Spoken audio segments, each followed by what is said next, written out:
Other interesting political news, you have the United Auto Workers President September 29th live stream, but without censorship and with my charming personality. Now, this is giving updates on the ongoing strikes between the big three being General Motors, Ford, and Stellantis, which used to be Chrysler, which owned Dodge and Jeep, but during 2009, their bankruptcy, they were bought out by a European company by the name of Fiat, and last year, you had major companies coming together to form Stellantis. They own everything from Alfa Romeo, I believe Maserati, Fiat, Chrysler, a very big company. And they originally asked for $80 to $100 billion for the next contract in benefits and base salaries and cost in terms of fiscal cash, healthcare benefits, pensions. They want to only work 32 hours a week but get paid 40. They wanted a 40% increase of wages. They wanted pensions, retiree benefits, cost of living adjustments on top of the big cash increase. Now, that was their initial offer to the big three. And, of course, none of them acquiesced to that because that would quite literally put them bankrupt. Two of the big three, their profits were less than the $20+ billion per year this contract would put them in. Because, again, this contract is $80 to $100 billion in value, but it's over the course of the 4-year contract. Now, it looks like they even have the support of a rapper by the name of Jimmy Ram, the OG. Although, I think this video will get pulled if I actually play the music, unfortunately. So, unfortunately, we will not get to hear what surely would be a pinnacle of just intellect and support. Nevertheless, looks like the video is almost there. You gotta love when there's a live stream, but half the video is just their logo waiting for it to start. Which, don't get me wrong, from a marketing department, their graphical design is quite impressive. It's a nice little interactive UAW logo coming in and out. It is pretty cool looking, I'll give credit. But without too much further ado, and again, it's one of those things where I really appreciate the comments and the feedbacks, trying to make the show better and better every day. I'm trying and searching for new software technology, currently recording using OBS, open source software. Looking for a tech and a feature that'll let me do picture-in-picture production, so that way I can actually show you these videos in real time. And I've tried a couple of the solutions thus far, and unfortunately, it's one of those issues where the camera is not working. I don't know if it's because the drivers to the new, this is the Razer Kaizen 4K USB camera. I don't know if the drivers just aren't out yet, although it should be. It's been 6 months since they released the product. But some of those issues, if you have suggestions, I greatly appreciate the feedback, and I'll try out some software. I'd love to find a solution that works best to improve the show for everyone as we work together to make the show better and better. Now, without further ado, you'll be able to hear the president of the UAW, Shawn Fain, in his office, which he does have some cool posters. He did get some camera tripods or little poles to put them on. The posters say, UAW saving the American dream, which is kind of hilariously ironic because the UAW elects politicians that increase taxes exponentially as well as eliminates the products they're trying to sell. But nevertheless, another one says, stand up, COLA, which is cost of living adjustment, and fair pay now. Another one says record profits, record contracts. Actually, they got lazy. Two of the posters are the same, they're duplicates. Nevertheless, those are a little of the scenery. And of course, all true men, he did not. He did not suit up, as all true men always do. He acquiesced to a polo. Now, to his credit, there is a UAW embroidery on the left chest, so they got money to spend on embroidery. That's pretty fancy. Most of them are just simple, ink. But nevertheless, without further ado. Good morning, UAW family. I apologize for being late, but mere moments before our Facebook Live this morning, we received a flurry of interest from the companies in addressing some significant bargaining issues. As you know, this morning we will be announcing the next targets for our stand-up strike as we fight for a historic victory at the Big Three. But first, as always, I want to take a moment to honor our members who are already on strike. Together, we're putting the fight back in the UAW and in the entire labor movement. A union that's not prepared to strike to win is like a fighter with one hand tied behind his back.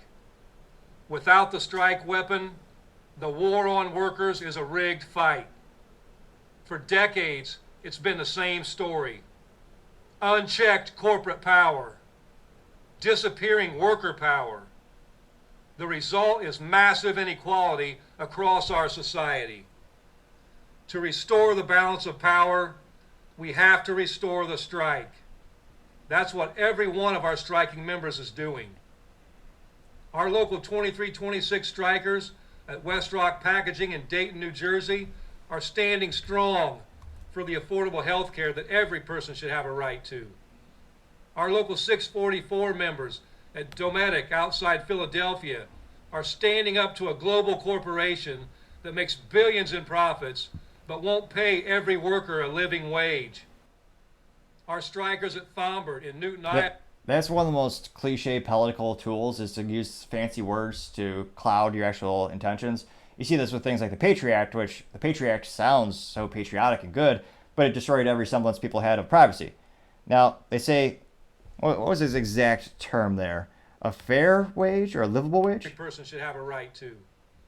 Our local 644 members at Dometic outside Philadelphia are standing up to a global corporation that makes billions in profits but won't pay every worker a living wage. A living wage. Now keep in mind, before the strike, they were the highest paid in the automotive community.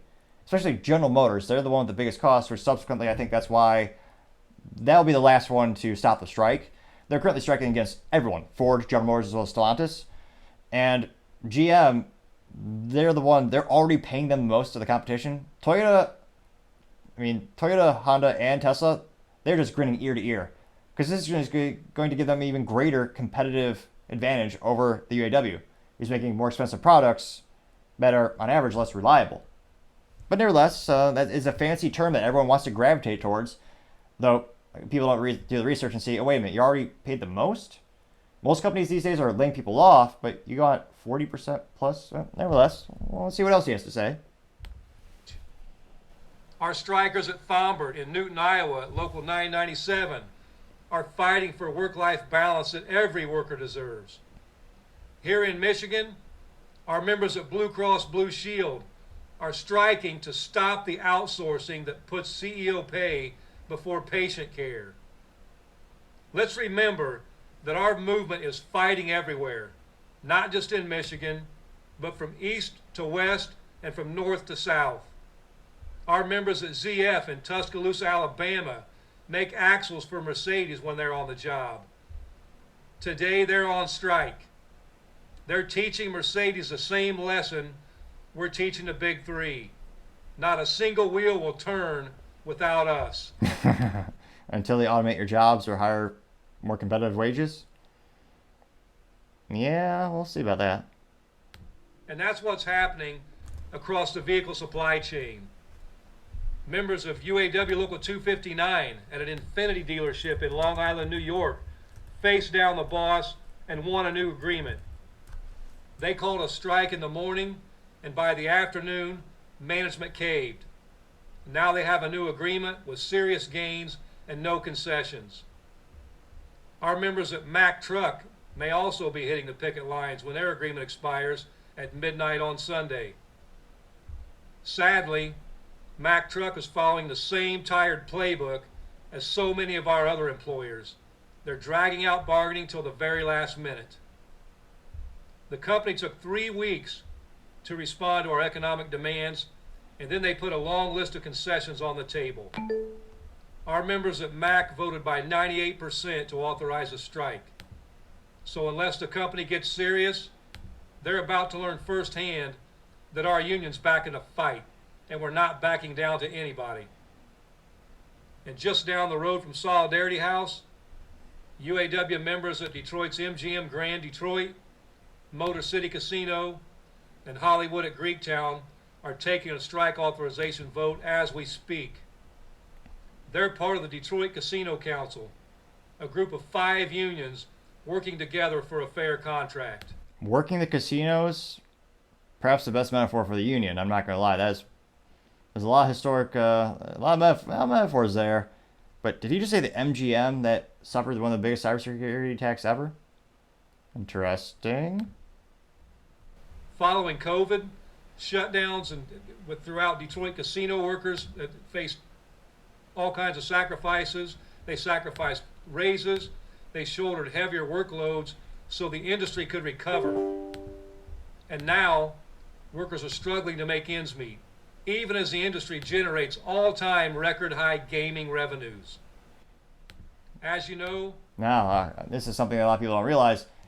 Now, there's a big difference between revenue and profit. He just said all-time revenues. You can make $1 million in revenue, but if you're making 1% profit, you're not going to be eating very well. So, interesting, he points out the revenues.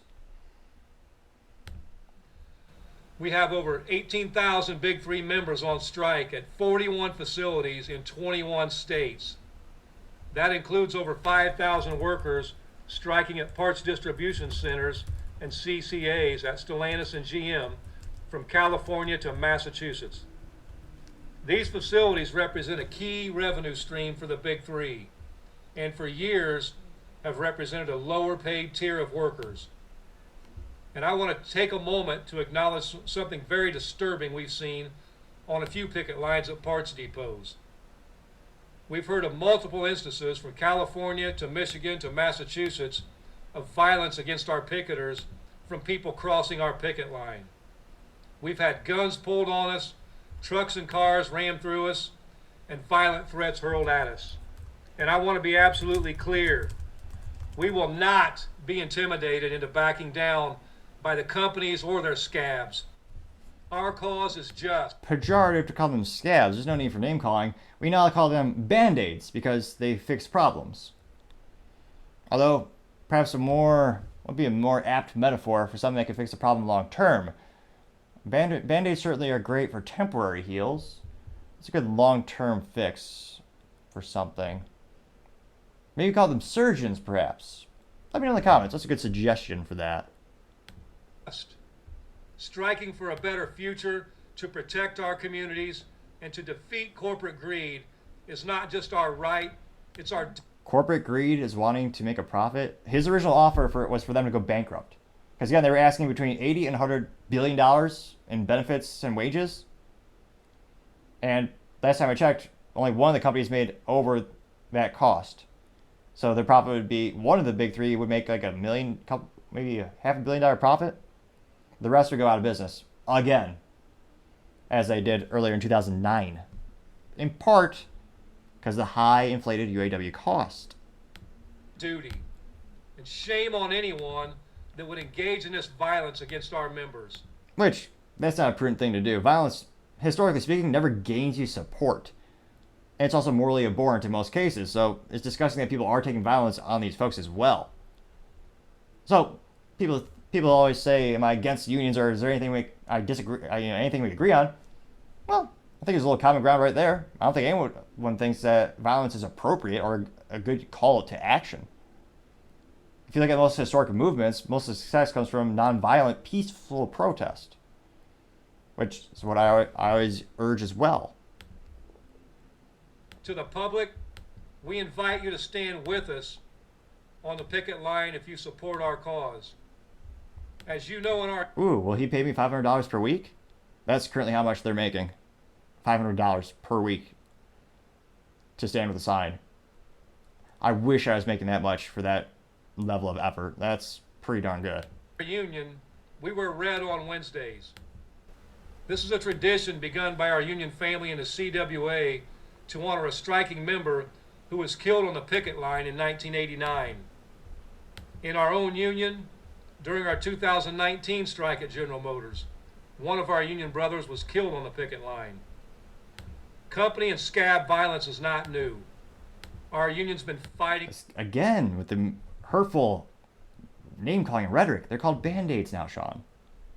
...it for nearly a century. We didn't back down then, and we won't back down now. And we know America has our back.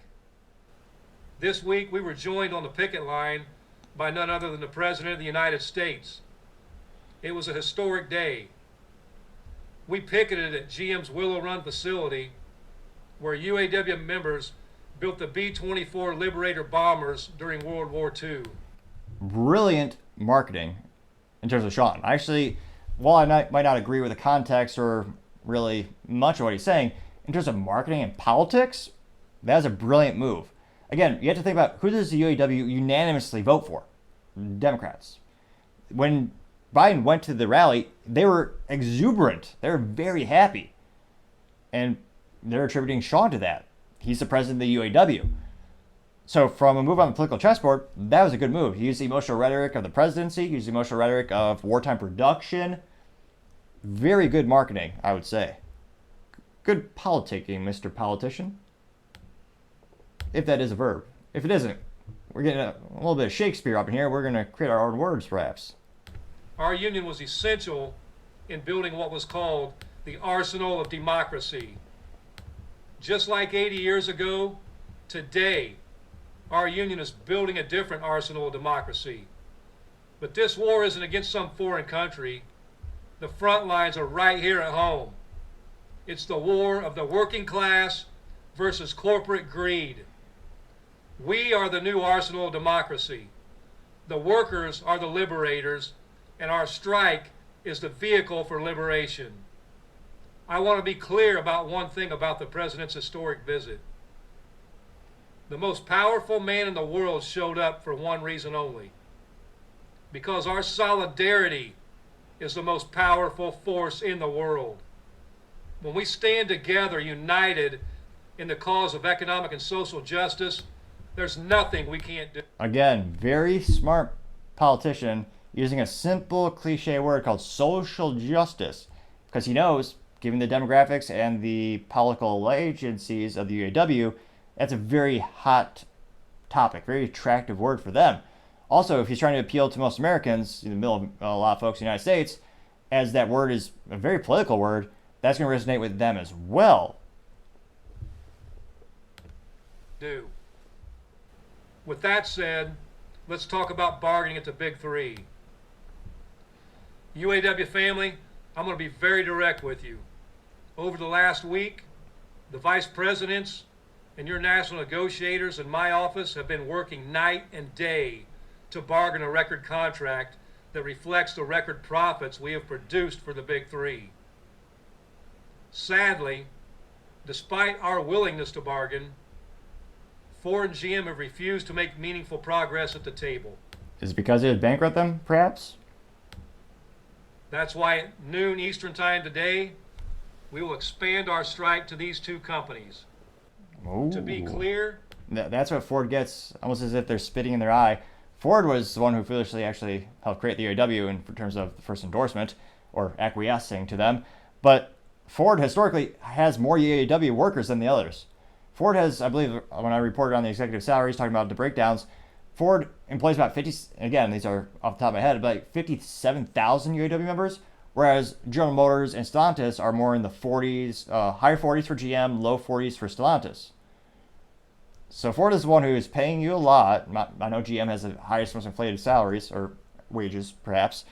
And yeah, Ford, they gave Ford a brief pause, but now they're going to turn the knife in, so to say. negotiations haven't broke down. We're still talking with all three companies. Negotiations haven't broken down, but we want to turn that knife. Which, again, that's his job. He's the president of UAW. I believe he makes about $250,000 a year. Divorce attorneys do great when they create conflict, needless to say. And I'm still very hopeful that we can reach a deal that reflects the incredible sacrifices and contributions our members have made over the last decade. I suspect not. He keeps highlighting how this was a historic event. He was elected by the UAW members because they want to strike. This is going to take, again, maybe I'll be wrong, maybe this will be solved magically within a day or two. But I don't think so, because again, this is a pivotal moment for all the big three. They are trying to compete with Tesla. I don't think that's a prudent business idea, but they're going to go all in on EVs. So they're going to need to hire a lot more folks who are tech savvy, as basically become a tech company. Now, GM, they've been making sacrifices. Mary Barra, they bought out about 5,000 employees from their salaries, and they eliminated positions after that. That, I believe, was February in 2023. So on the corporate side, they're making cuts, trying to get the costs down because they're trying to compete with Tesla. And yet the UAW, they're trying to cut at the corporate, and then the UAW wants to inflate the costs dramatically. Again, I don't see how they're going to come together, or how it'll be a long-term profitable endeavor. But I also know that what we win at the bargaining table depends on the power we build on the job. It's time to use that power. That's why I'm calling on an additional 7,000 members across Ford and GM to go on strike starting at noon Eastern today. I'm calling on Ford's Chicago Assembly Plant to stand up and go on strike. And I'm calling on GM's Lansing Delta Township to stand up and go out on strike. And let me be clear, and this is important, Lansing Regional Stamping will continue working. Our courageous members at these two plants are the next wave of reinforcements in our fight for record contracts. We are not calling on any additional members at Stellantis to go on strike. Moments before this broadcast, Stellantis made significant progress on the 2009 cost of living allowance, the right not to cross a picket line, as well as the right to strike over product commitments and plant closures and outsourcing moratoriums. We are excited about this momentum at Stellantis and hope it continues. Until then, we will keep building our arsenal of democracy, and we will win. Our strategy is working. As the President of the United States recently put it, UAW members saved the automobile industry back in 2008 when we made a lot of... What? They were a contributing factor to the bankruptcy. If you look at any financial analyst or just look at the long-term benefits that were being paid out, I mean, it was so bad, Ford barely survived. They took out a loan at a very opportune time. GM went bankrupt for, I believe, the third time now. And then Chrysler went bankrupt so bad they got bought out by a European company. So, yeah, they had to do cuts, but it was after the fact. I wouldn't call that saving the companies. They went bankrupt. And GM still has long-term debt that people keep forgetting to talk about when they talk about, oh yeah, GM made this was profit. Well, yes, they need to pay that back too. So, nevertheless, we'll get back to what Sean is saying here. Sacrifices. We gave up a lot, and the companies were in trouble. But now they're doing incredibly well, and guess what? We should be doing incredibly well too. Over the last 10 years... You're already paid the most in the industry, but okay, let's see what else you have to say. The big three have made $250 billion in North American profits. Yes, and then they reinvest them back into the company. That's how a business works. Okay. Over the last 6 months, the big three have made a record $21 billion in North American profits. We knew going into this fight that the road ahead was going to be difficult, and we knew that it was unlikely this would be quick. To quote the Reverend Dr. Martin Luther King Jr., the arc of moral universe is long, but it bends toward justice. UAW family, you are the force that bends that arc. Our anger is righteous, and our struggle is just. We are fed up with corporate greed, and we are fed up with corporate excess. We are fed up with breaking our bodies for companies that take more and more and give less and less. But they pay more and more, especially compared to the competition? As of noon Eastern Time today, 25,000 of us will be on strike for a better future. To all our community and political allies, we invite you to join our picket lines. To our UAW families still working on the job, keep monitoring for the status quo violations and keep refusing voluntary overtime. And keep showing the companies that you're ready to stand up when you're called.